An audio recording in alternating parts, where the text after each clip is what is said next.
All right, hello everyone. Welcome back to the channel.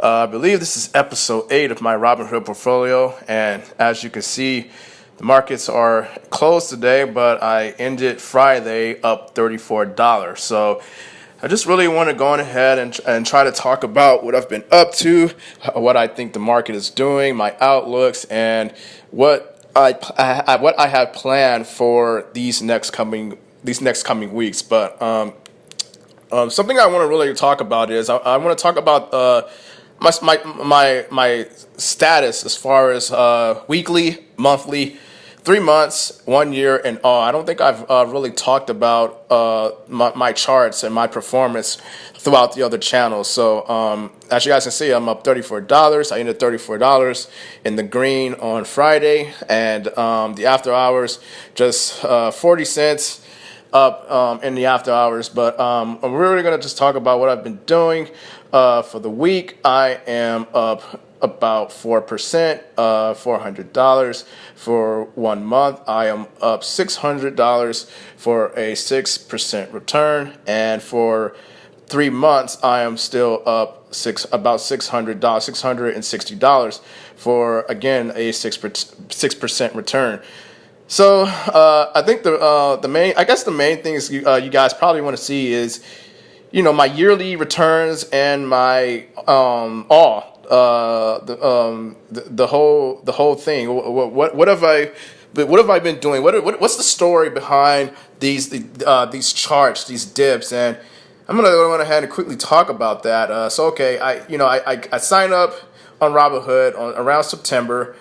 I'm trying to learn the market. I'm trading blue chip stocks. I'm doing research. I started off somewhat. I actually started off pretty well. I kind of started holding on to these blue chip companies.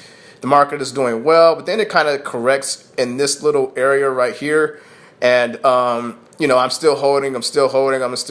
And then we get all the way down to this little dip right here. So what happened right here? Why is there a big sort of lapse right here, this little dip? Well, the story behind this is that around December or around November time, there was a lot of cryptocurrency craze about blockchain and all these penny stocks developing a blockchain, and I think DPW and Riot, ticker symbol RIOT, started these blockchain craziness, and it was all about cryptocurrency. The crypto got really hot at this time, and there was a lot of ticker symbols like LFIN that went up like 1,000%. So really, I'm sitting there, I'm looking at it, and I'm like, that could be me. I'm gonna make money. I'm gonna make thousands of dollars off this crypto craze, and I'm gonna jump into penny stocks. And I jumped in, and I think I bought DPW. I bought a ton of shares. The market closed. In the after hours, there was bad news, and there you go, minus $182, guys. It happens. Again, it was a mistake. I know. I felt like an idiot. I said to myself, what? Why did I do it? I felt bad. Everything was going good. Everything was great. All right here was great. The market was going up. I was doing really good, and then I got sucked into the cryptocurrency craze. So, guys, just don't jump into stocks. I know it looks tempting. I know everybody wants to jump in and they want to make money, but do your D&D and do your due diligence. Do research. Just don't jump into cryptocurrency stocks, penny stocks, all these stocks that are very volatile, and they can go up super fast, but in retrospect they can go down super fast, and that's what happened to me. I ended up buying in the buying a stock, and in the after hours there was bad news, and I lost a ton of money. So. It was a wake-up call right here. It was a wake-up call. Stop trading penny stocks. Put your money in solid companies. I did that. I started trading blue chips again. Market's going up, and then after that, gone once again. Right here, this is another big dip. So I think I've talked about this dip a lot. I talk about market corrections. I talk about flash crashes. Guys, if you're going to be in the stock market, this is going to happen. The market is not going to keep going straight up. A beautiful run up. This is great. I held on to my stocks all the way from about December 7th all the way to January 31st for a 9% return. This is not trading, just trading stocks and trying to get on the come up. No, this is just buying and holding. And look, the market corrected. I said, okay, the market's correcting.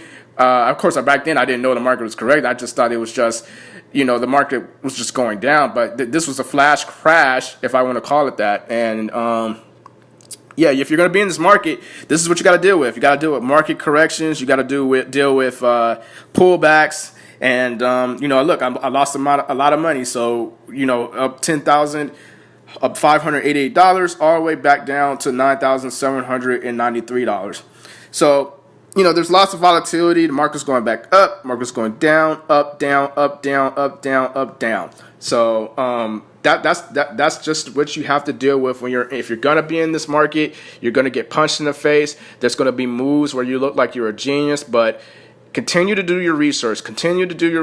And right now I'm up about 9%, and I wouldn't quite say I'm beating the Dow Jones or the S&P 500. The NASDAQ, I wouldn't quite say I'm beating them just yet, but I feel like if for any solid portfolio, for a portfolio that's only up 10% returns on the year, I feel like that portfolio is beating the Dow Jones. So if you're up 10%, I would like to think that you are beating the Dow Jones and the S&P, and I'm really close to that. So a total return for my all and yearly of about $922. So really, that's just to quickly go over what my history looks like. I know I don't really talk about it much, but that's just a quick rundown of what I've been experiencing as far as making mistakes and learning from them, learning to trade solid companies and looking at doing the research, looking at PE ratios, looking at dividends, looking at market caps, looking at what's the news, reading articles, do all this stuff. All this stuff is important, guys. It's very important if you want to make money in the stock market. So we talk about the market in general. The bull has really been showing its head for the last 2 weeks. I think the Dow Jones has closed out in the green for the past 2 weeks, and as you can see from my weekly chart, I have been this is really a really solid return of about 4%.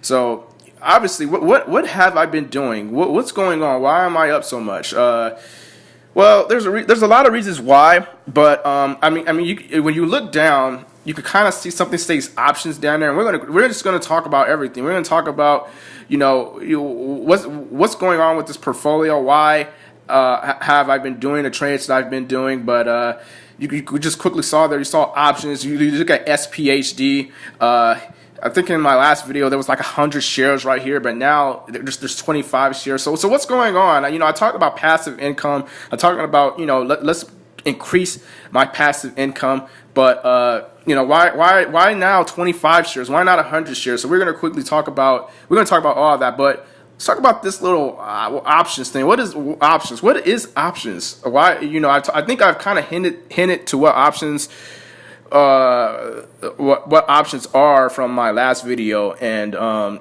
said that I wasn't a big fan of it. I was not a big fan of options because I felt like you are timing the market. I feel like with any kind of options trading, you're timing the market, and I feel like any time that you time the market, you will lose about 70% of the time. It's just not a trait that you can fully master. I know some people out there, they live off their trading, and they do very well. But if you want to invest, there's a difference between trading and investing. When you invest, you're buying and you're holding stocks for long-term capital. When you're trading, you're really trying to just get on the come up. You're trading, you're buying into these stocks, and you're selling them high. So to get my percentage return up, into like a high 15% total return and 20% total return,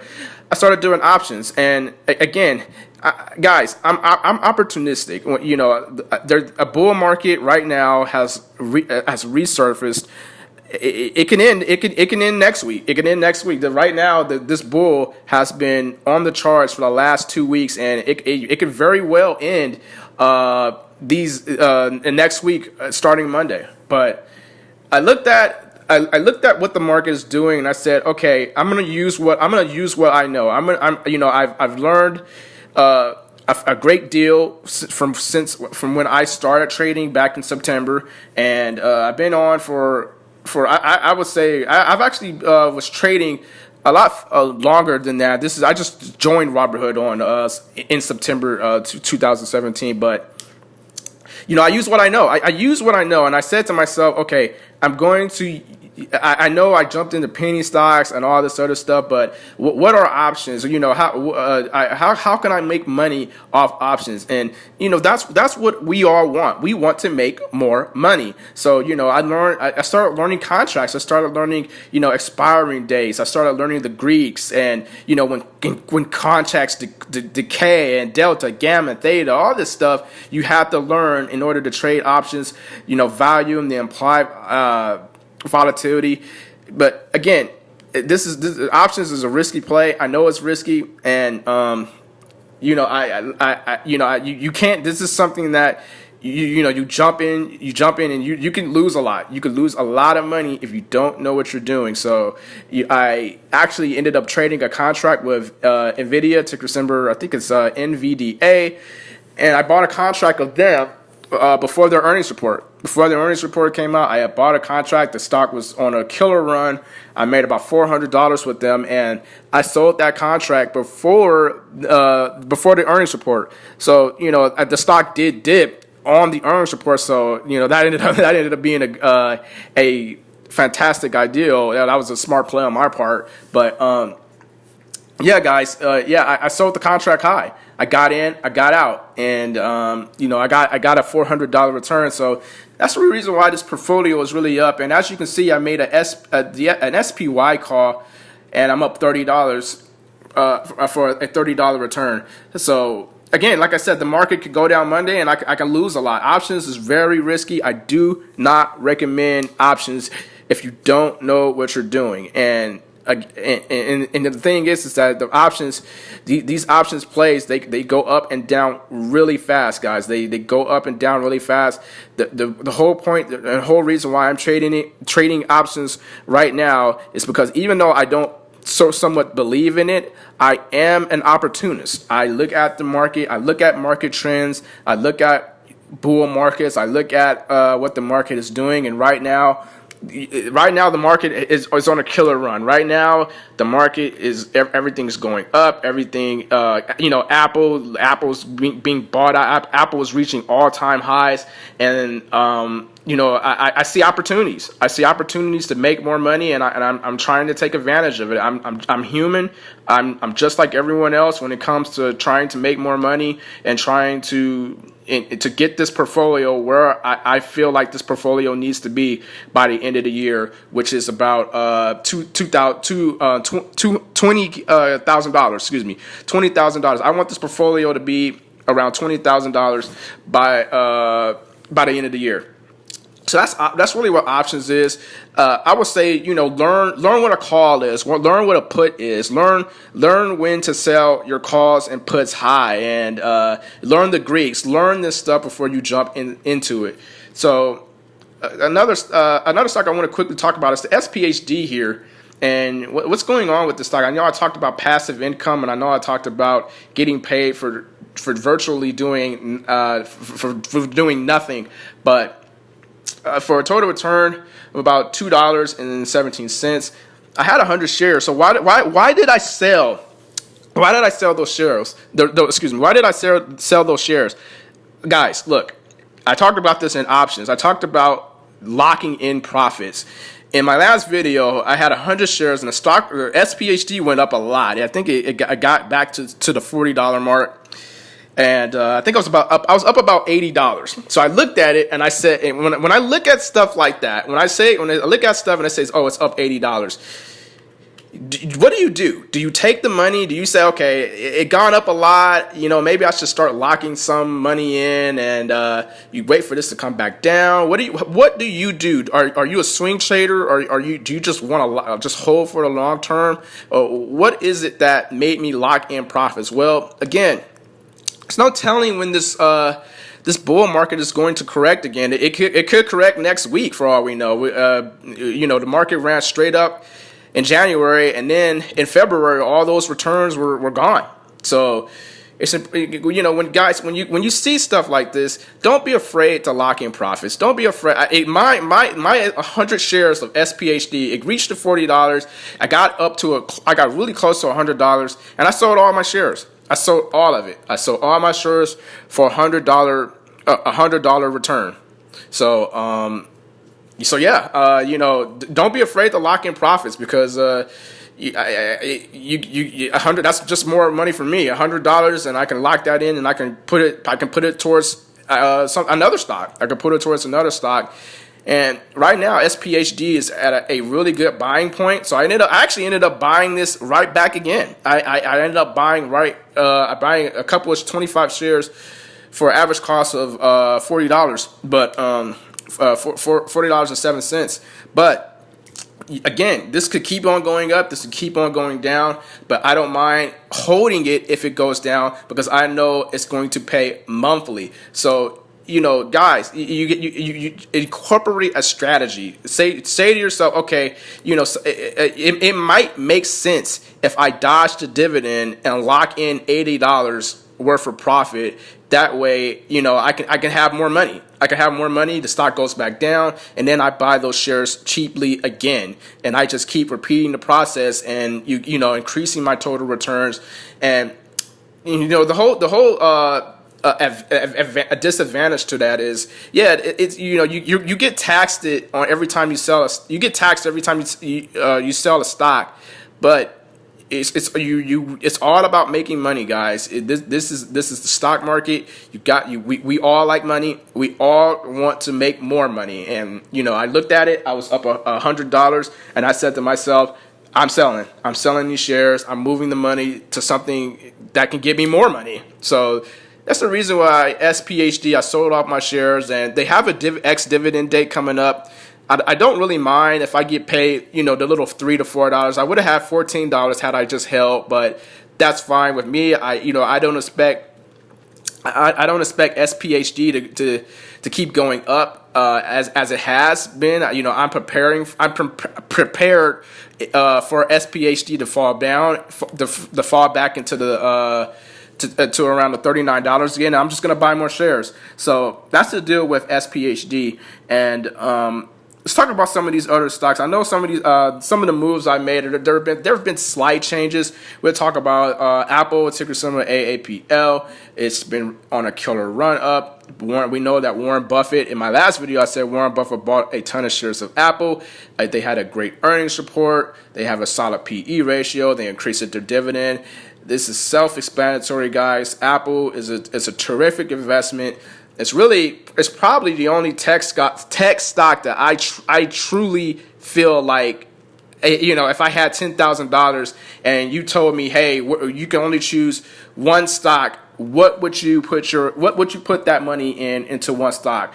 I would probably choose Apple, because Apple is a phenomenal company. They're almost reaching $1 trillion market cap, as you see right there. They're increasing their dividends. They're crushing their earnings reports. A lot of people think that their earnings reports are an indicator of iPhone sales, but even though that is true to an extent, there's iPods, there's iTunes, there's so much that Apple does, and it's just a terrific company. McDonald's, the next share in my the next stock in my portfolio, up at $31 on them for an average cost of $154.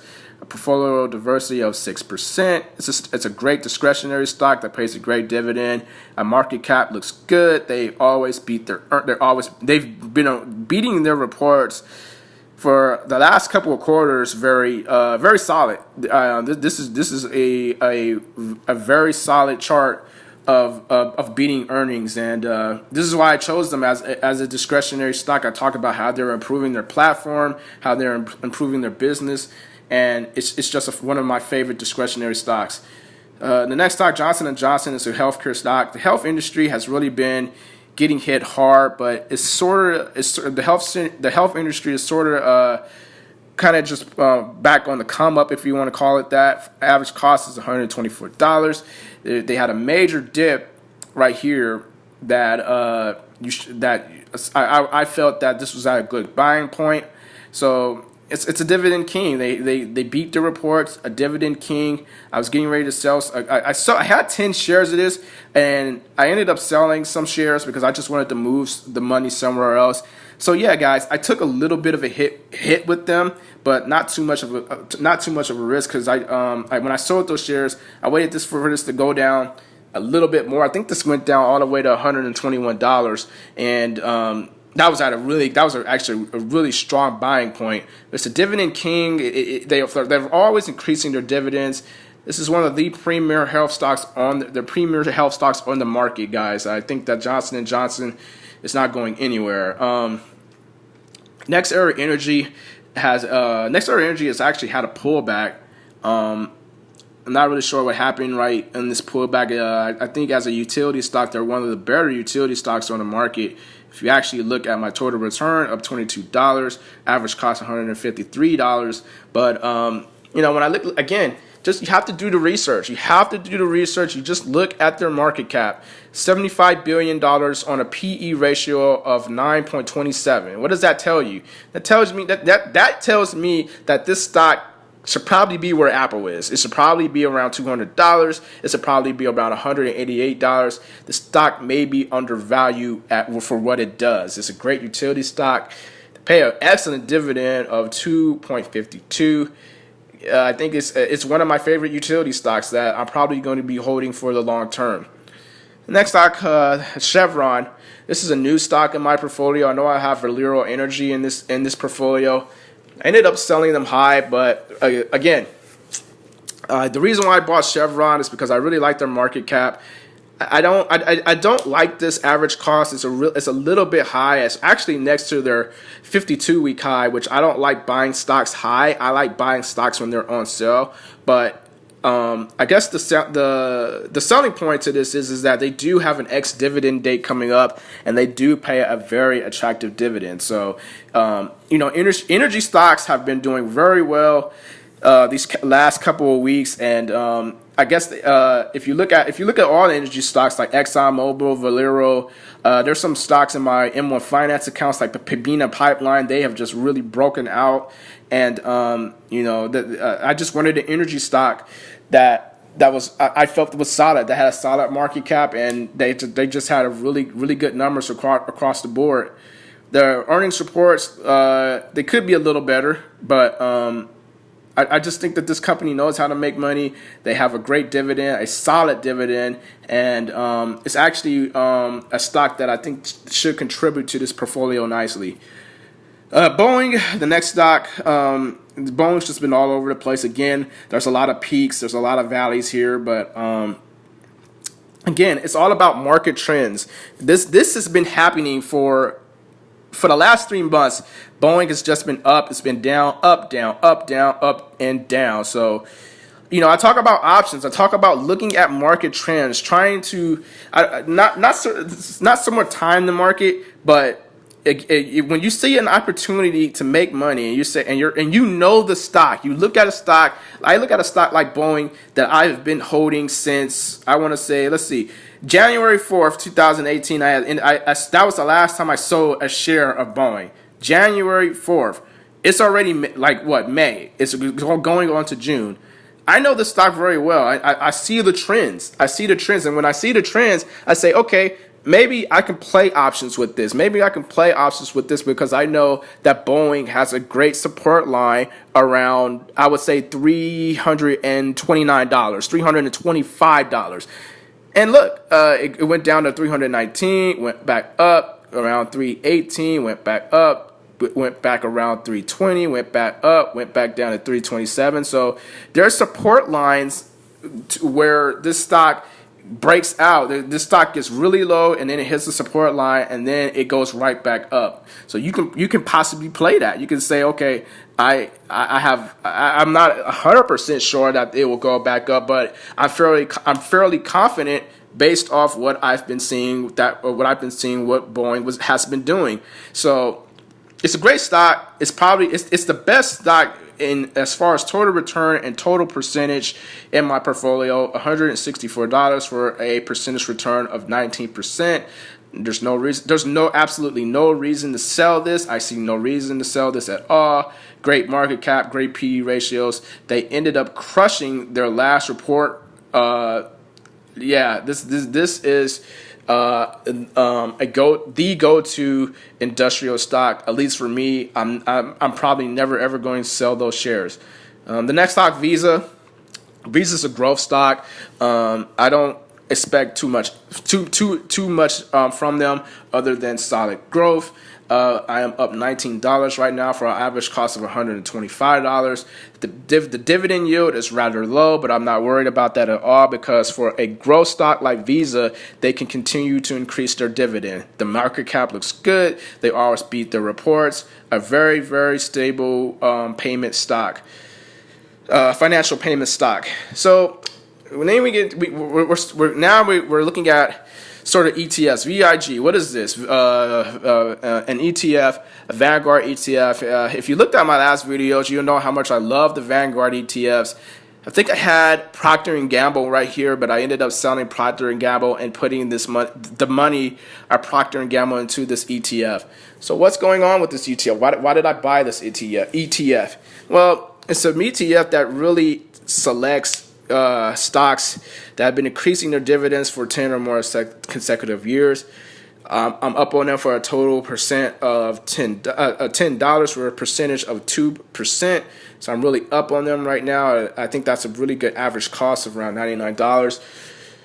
Why did I buy this? Why did I buy VIG and why did I sell Procter & Gamble? Well, if you look at VIG, if you did the research, you'll know that VIG is heavy, I want to say, on industrials and consumer staples. Now, Procter & Gamble is a consumer staple stock. It's just what it is. It's a packaged goods consumer staple stock. I wanted more diversification. So what I did was I bought VIG. So even though I own Boeing, I can own more industrial stocks that have been increasing their dividends for the past 10 years. I can own a Procter & Gamble that's probably in this ETF, or a certain percentage of Procter & Gamble in this ETF. But again, it's all about really not trying to overlap your portfolio, but just focus half stocks and ETFs focus on a certain market sector. So if we know VIG focuses on, it's really heavy on industrials and consumer staples, and we talk about VOO, another Vanguard ETF that has a very low expense ratio and they actually pay a great dividend of about 1.94%. So the PE ratio is about 23.80, which is I think that's fairly solid for this ETF. But really, the selling point of this ETF is that it has a really, really low expense cost. And I'm up $27 on them. I think that's a really good return. A really high portfolio diversity, but again, it's an ETF, so it's filled with other stocks like Amazon, Apple, Intel. This ETF is heavy on technology and financials. So that's the reason why I don't have any solid or pure financial stocks in this portfolio, like a Bank of America or Wells Fargo or JP Morgan Chase, because I can own all those stocks in this ETF along with technology, and along with technology and along with healthcare. So if we know that VIG is heavy on industrials and consumer staples, and we know VOO is heavy on technology and financials, then I just talked about SPHD and how it's heavy on REITs and utilities. This ETF is heavy on real estate investment trust and utility stocks. So again, I think that utility stocks, like I would say, GE and RITs like Iron Mountain and all those other stocks, they're not doing so well right now, and that's the reason why this ETF is not doing so well. But it just presented a great buying point of about $38, and the stock went back up. So again, it's really not trying to overlap my portfolio, but it's really trying to just get a stranglehold on those market sectors. So VIG has a stranglehold on the industrials and consumer staple sector. VOO handles my technology and financials, and I already own one share. I only own shares of Apple, but VOO allows me to own a partial shares of Amazon, Intel, and all those other stocks. And SPHD takes care of my RITs and my utilities.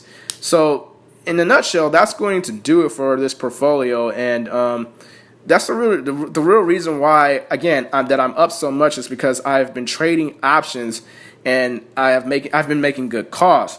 But if you're not experienced with options, if you don't know what you're doing, do the research.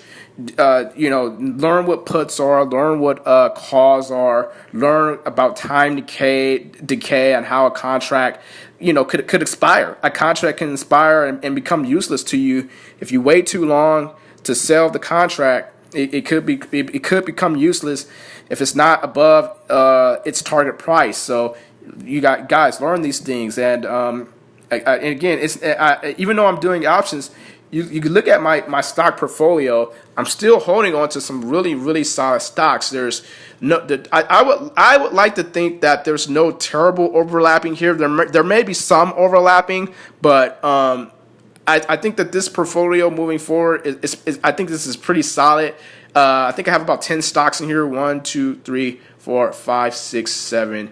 Okay, so 7 stocks and 3 ETFs. I think that is a great spread out for this Robinhood portfolio. And right now, I am well on my way to $11,000. And again, guys, the goal for me at least is by the end of the year to push this portfolio around the $20,000 mark. So if I can get there, that would be just one accomplishment for me going forth for the rest of the year. But that's gonna do it, guys. You can comment. You can let me know if you see something that you like. But these are my plays.